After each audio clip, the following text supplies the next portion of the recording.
Stop. Just up ahead. Danger. You are prepared. Don't put away your friend, your weapon. Raindrops slip from the barrels of your Villiers 9mm pistol. Yes, I hear commotion. Let's go. Good. Be ready to take damage. I'm all out of shits to give, loincloth. Welcome to the fucking reckoning. Put your damn gun down. People are gonna get hurt. We need to talk this through, all right? Shut up! You're not gonna talk yourself out of this, loincloth shit fuck. This is the mercenary at the gates. His chest rises and falls under the ceramic breastplate. His fingers reach for the butt of his sidearm. There's something very wrong with him. This is a misunderstanding. Nothing irreversible has happened yet. You can just return to your unit and forget all about this. The Kipt is merciful, willing to spare us if we just forget about our murdered and humiliated commander. I think we should just kill everyone, Courtie.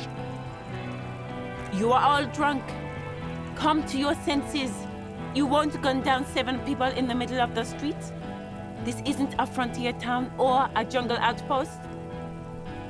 Easy, Lizzie. Let me handle it. I know guys like this.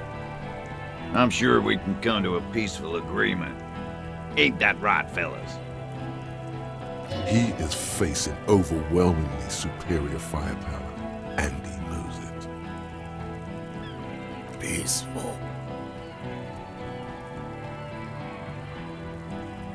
Nest in your abdominal cavity like a little wild mouse. The masked man's words are barely intelligible, but you can hear them. Fuck, there's the third one. How did we miss something like this? This third one, he is the most dangerous of them all, heavily armed. If this turns into a firefight, we should take him out first.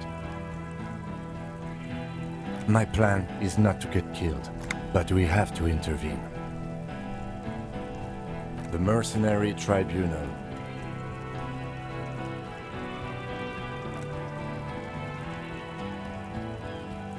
Get lost, comedian. You cops had your chance. Now it's fucking time for some justice. Pig fuck! Oh, people are gonna die today. We're not leaving it like this. These tribals hung him up for everyone to see. No one is going to kill anyone. Let's just put the guns down and talk like civilized human beings. With a wordless gurgle, the killer loads his long rifle. The leader gives a small nod to the helmeted man. Suddenly, the grip of your sidearm feels comforting and warm in your hand. Feels like it's saying, do it. Shoot him in the mouth. Shoot him before he shoots you. Yes, yes. Just shoot him. I'm barely keeping you together here. No time to talk. He will only rattle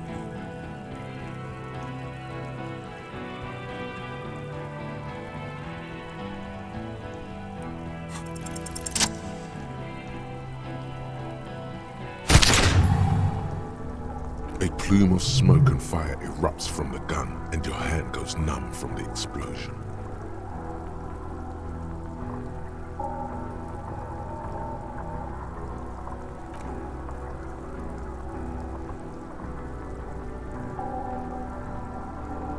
His lips, moving, swollen with fear, are trying to say, shoot him, but he can't.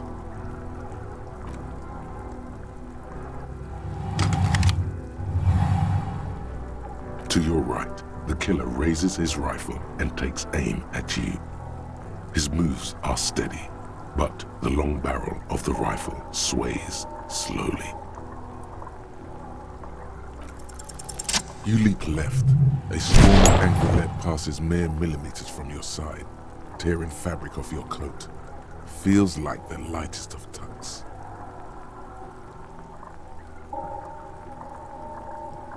The man tilts his head, trying to see through the clearing smoke for the next shot. Watch out.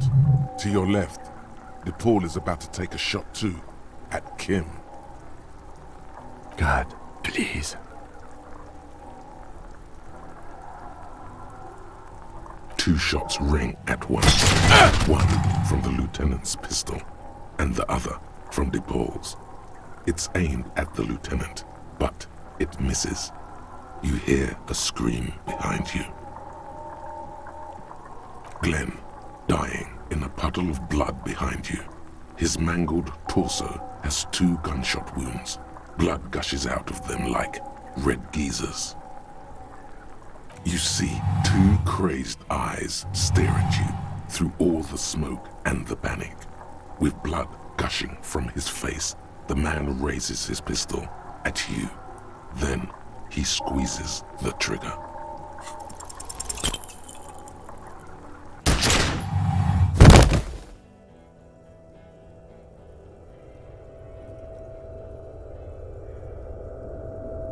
You can't. There is no time. Something inside your pelvis explodes. Your entire lower body is on fire and your legs can't support you. You fall down like a rag doll. The pain is too immense to scream. It pushes the air out of your lungs. Everything goes dark.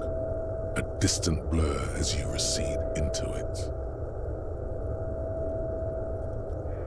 Nothing. A persisting darkness. Dancing lights of pain. Distant shadows cast by them. Like a hellish play. You're bleeding out.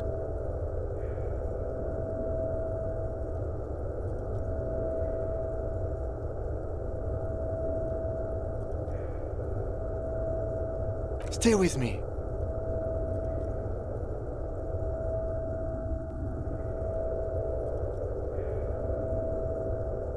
Yes, keep talking. You hear me? Stay awake. But you can't. It's so hard. Your eyelids grow heavy, and the sounds ever more distant. And a cold comes over you. The lieutenant, too, is somewhere far away, almost gone, when suddenly you sense something behind him.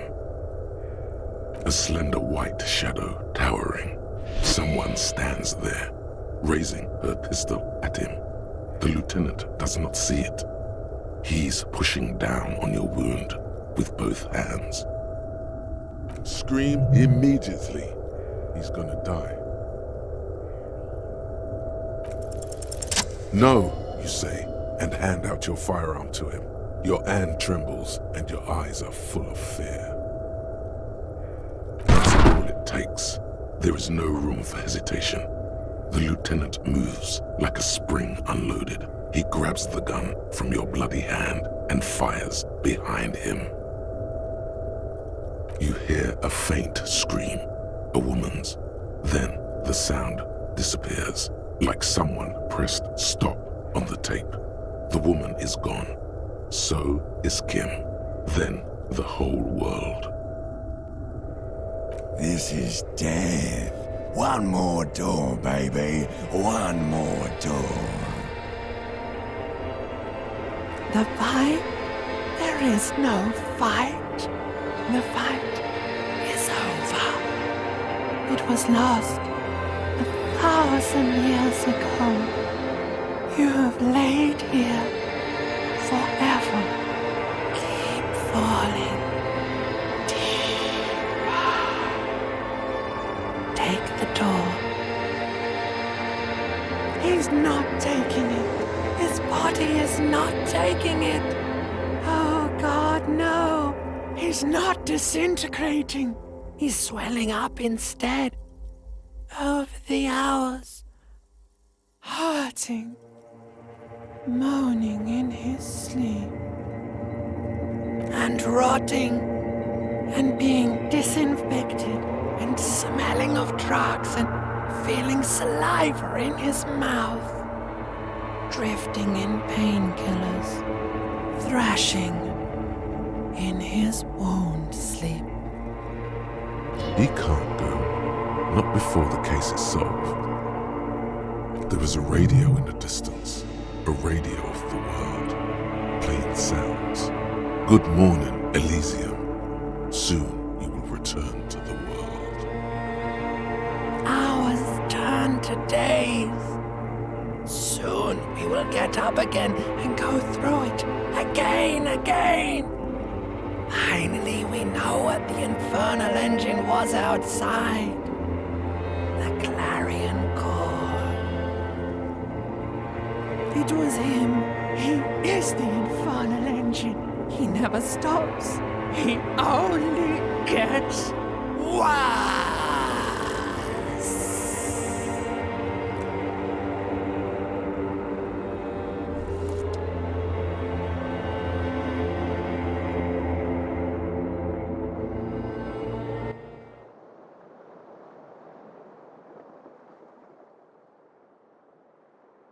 You see the lieutenant's familiar shape in the orange jacket. It turns double, then triple, from the pain. It's nothing. You're alive. That's what matters. Sunrise, Parabellum.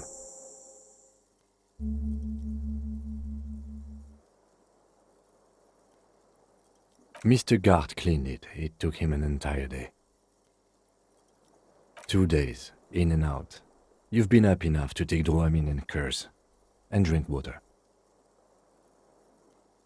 What happened? You shot the major in the face. A firefight ensued. Yes. As retaliation, the rifleman tried shooting you. He missed, or you dodged. Then I shot and wounded him, while Glenn took a bullet in the spine. It was meant for me. Glenn did not survive. Titus, Fat Angus, and Theo charged. Angus and Theo did not make it. They both died before they made it to intensive care. Titus survives. So do Alain and the musician. I forget his name. Yes, he's still alive too. You were bleeding out by then. I think you said something about your wife, and you warned me. I was able to disarm one of them, the Pole, before she got a jump on me. Thank you. I killed her, and that's what happened.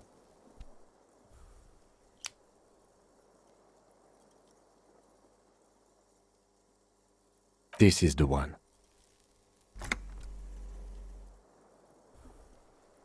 The Pole was the last to die. Everhart had their bodies returned to Crenel for a funeral. The company is yet to retaliate. Because we deterred them? Or Joyce did? Maybe the harbor in full lockdown is too costly a target. Or maybe they are simply taking their time and will attack soon. I don't know. 4. Glenn, Theo, Shanky, and Angus. The fat one, he took a lot of bullets. All.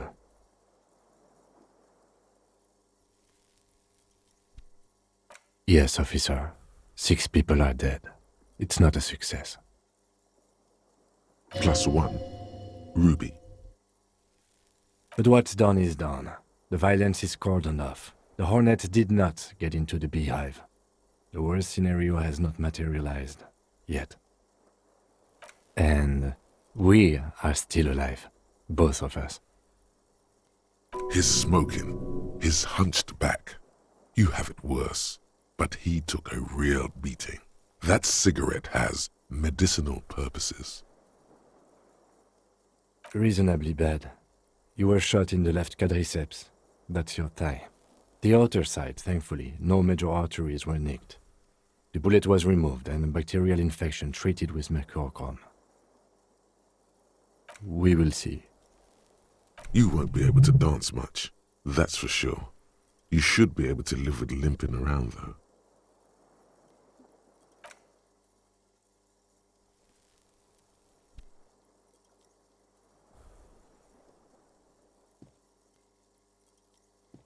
Easy now.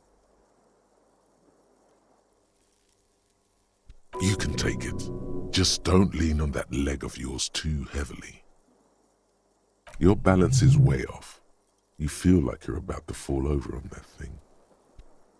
How are you?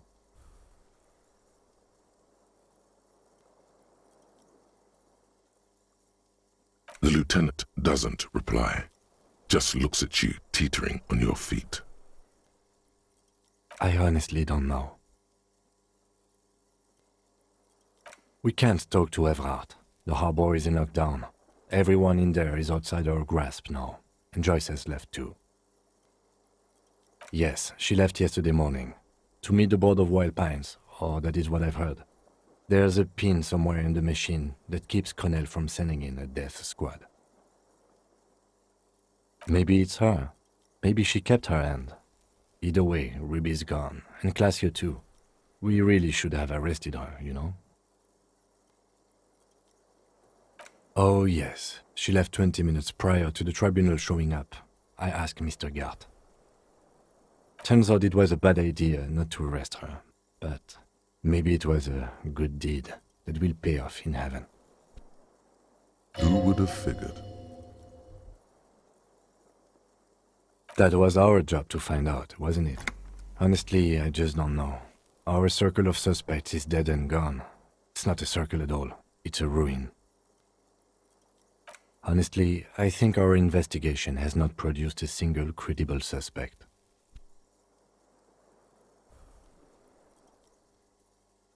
What? Every piece of garbage in the city is not connected to the case. You don't have to keep everything. I don't know. That's been there for years.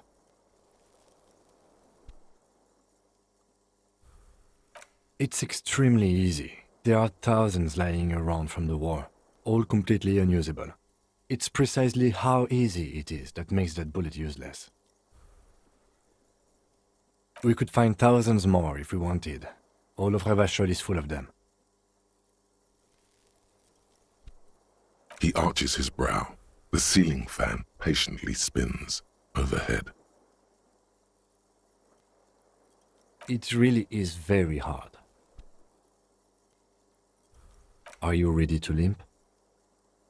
Good. Where do you want to limp to? A gust of wind blows in from the bay. The duraluminium box around you vibrates imperceptibly. A familiar cold, a red thread on the roof upstairs. Taut, plucked like a string by the gust. Why not?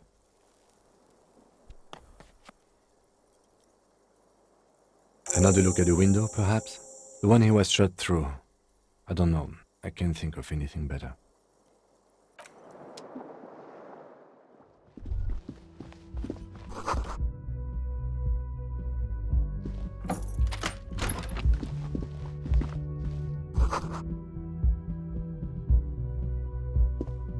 Next to the stack of bills, you see a note, a few lines jotted down in large, uneven handwriting, just as the writer was about to rush out the door. I'm sorry, I fucked everyone over. P.S. I didn't kill him. P.P.S. Gift upstairs. A gift. I am not drawing my gun, yet, but I don't like gifts. He says he's not, but his hand moves instinctively toward his holster as he studies the note. Just don't walk into another radio trap, okay? Relax. Not everyone is out to trap you. It's hardly surprising. You look at her rough, jagged handwriting on the note. She was in a rush, but not panicked. Deliberate, focused.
This window is pristine, at least on the inside.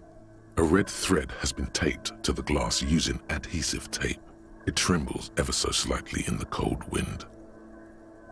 This is ballistics. She's left a trajectory for us.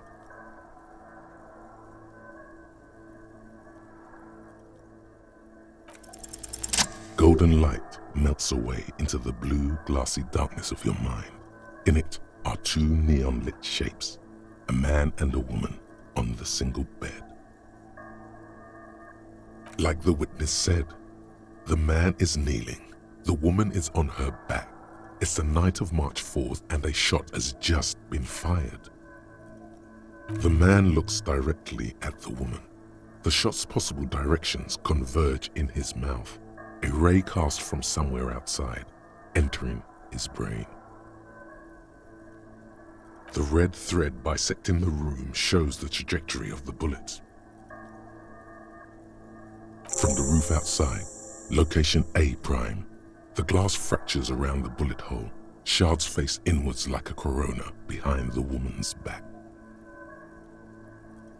Maybe if you extrapolate all possible points of origin first, the thread will make sense. The ray cast from the man's mouth unravels into a fan of possible directions, all on the roof at first. The shot could have come from any of them. This is composite location A prime, most likely of the origin points. There could have been, then the rain and slush and wind washed it away. This was more than a week ago. 72%, with an antique weapon that fires military-grade ammunition, a Belmagrave rifle, for example. This is a good short distance, but not too short. The perpetrator aimed with their back against the railing, or possibly kneeling for precision. This would explain why it only took them one shot. The lights were on in here. Outside it was dark. It was like shooting fish in an aquarium, a well-lit aquarium. The victim opened his mouth to let the bullet in. Neither of them would have seen anything outside, in the darkness, too busy with their own bodies. That's a 28%, yes. In this model, the shot could have come from a greater distance. Nothing excludes the possibility. Should we extrapolate to include every possible point of origin in Martinez? According to your map of the district, this shot could have come from a wide angle of locations, starting with the northern edge of the abandoned boardwalk, ending with an islet in the bay. Let's call them B prime. B prime for boardwalk, B double prime for Land's End, and B triple prime for the islet detective. There may be smaller points in between, but those are too fine to zoom in on. 700 meters away, the likeliest of these B positions, 20% chance. A skilled sniper could have made the shot, provided he had a safe sniper's nest. Even with the light on inside, we're talking military training. At that distance, the perpetrator would have had to take wind direction into account. 1.2 kilometers away, the least likely of these positions, let's say 3%. A truly skilled sniper could have done it, possibly from a tent. No, too far-fetched. 1 kilometer away, a point beyond the docks, on an islet in the bay. The fort is ruined, but the perpetrator may have found a stable spot on the beaches surrounding it, where the concrete crumbles into the sea, as you saw in the coin-operated viewer. The shot would have been a small miracle, 5% likelihood. There is an extremely narrow field of view from the bay to the window, between Rue de Saint-Ghislain 8B and 33A. The angle would have been extreme and access to the islets is questionable, but it is a possibility. Then there's the thread the witness left. She did have a first-hand view of the event. Perhaps she found something in the outer reaches of her memory of it. You need to inspect it again. A man and a woman. It suggests the bullet came from the extreme upper quadrant of possible angles. from a point beyond the roof. B triple prime. The island in the bay. Unless she thinks the perpetrator was standing on the ring antenna. That is where the thread seems to point. I remember. She was there that night. She would have known precisely where the bullet hole was in the glass. It also looks like there may be more to her skill set than we know. The question is, should we trust her? Indeed, neither do I. So it is. The wind blows in from the open window. The lieutenant sighs, looking into the cold distance across the water. There, across the grey water, amidst crumbling concrete, a birch tree, and the half-sunken ruins of a flak tower.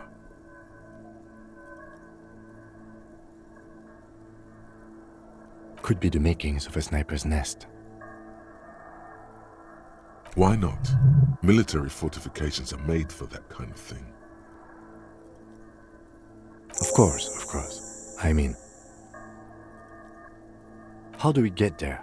Joyce Messier had her sloop, but she's gone. Ah, yes, of course. The village. Let's go.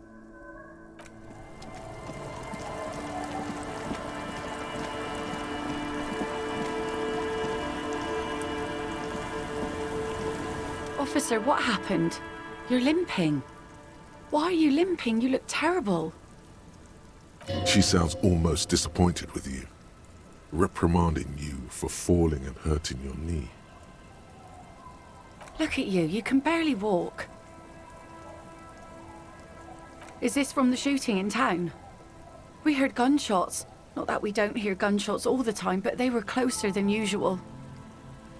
There was an exchange of fire on Rue de Saint-Ghilaine.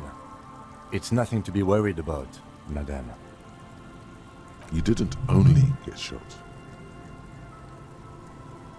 Of course. Can I help you with something? That won't be a problem. It's wind still and the tar just dried. We've got 2 days of relative sunshine ahead.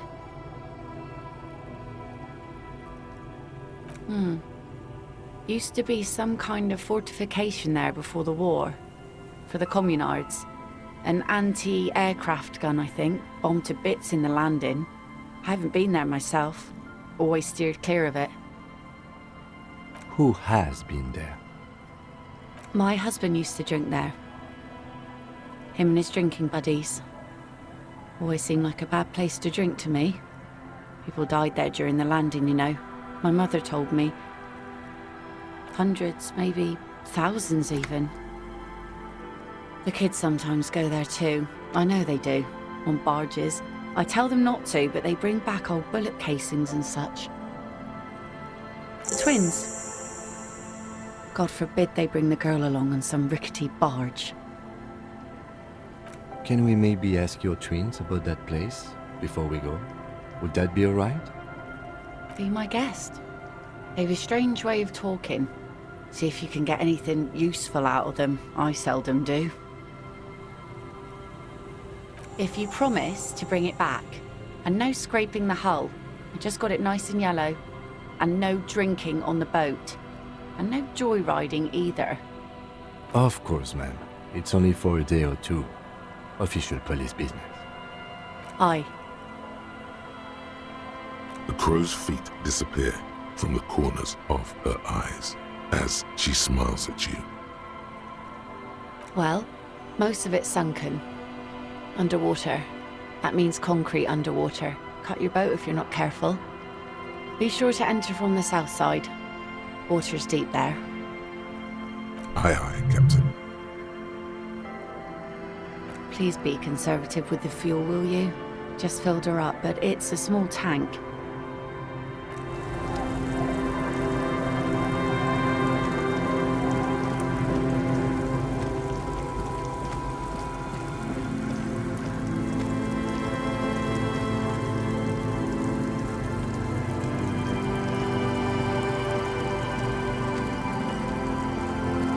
The scruffy-haired little boy kicks a stone while the other watches him do it. Yes. Yes. On that island, that's, nothing. It's just a seafort and some plants. You can take a raft there. It's great. And we make a fire. We make a fire. Gather the sticks for the fire and bullets. Or not real bullets, empty bullets. They're alive. The fire guy comes and asks us to put the fire out. Your nerve endings sting from the mention of a guy. No. Yes. Let's go with yes. Because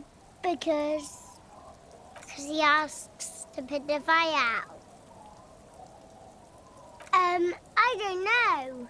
He doesn't like it. He doesn't like people to be there. You shouldn't go. Yes. Because he doesn't want to be found. Smoke traces. I don't know. Did you mean there are electrical lights? Yes.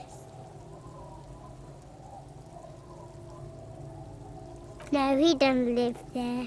I don't think. No, he lives there. Been there twice, 2 times. He doesn't live there. He isn't there sometimes. Anything else?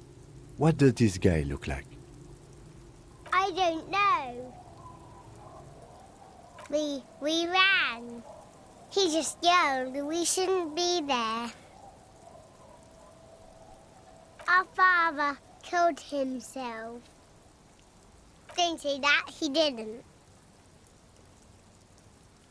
I'm sorry. There's Lights, fire guy. We should check up on that island.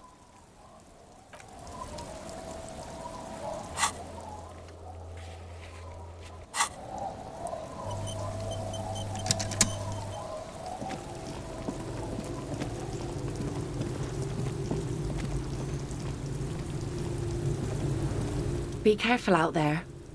Sea's calm as death, but still. There are ruins underwater.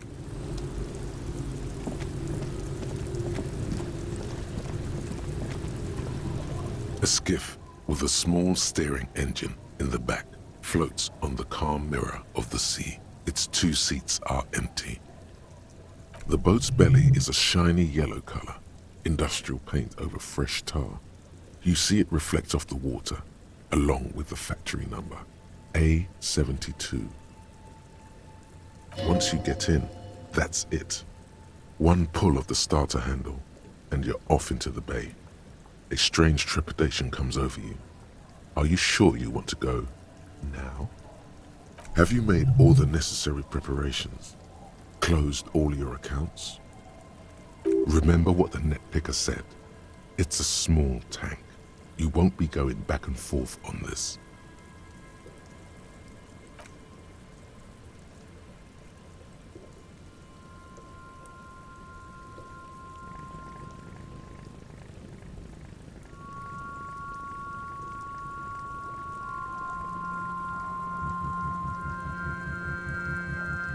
Want to be free. Want to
The boat comes to a slow stop.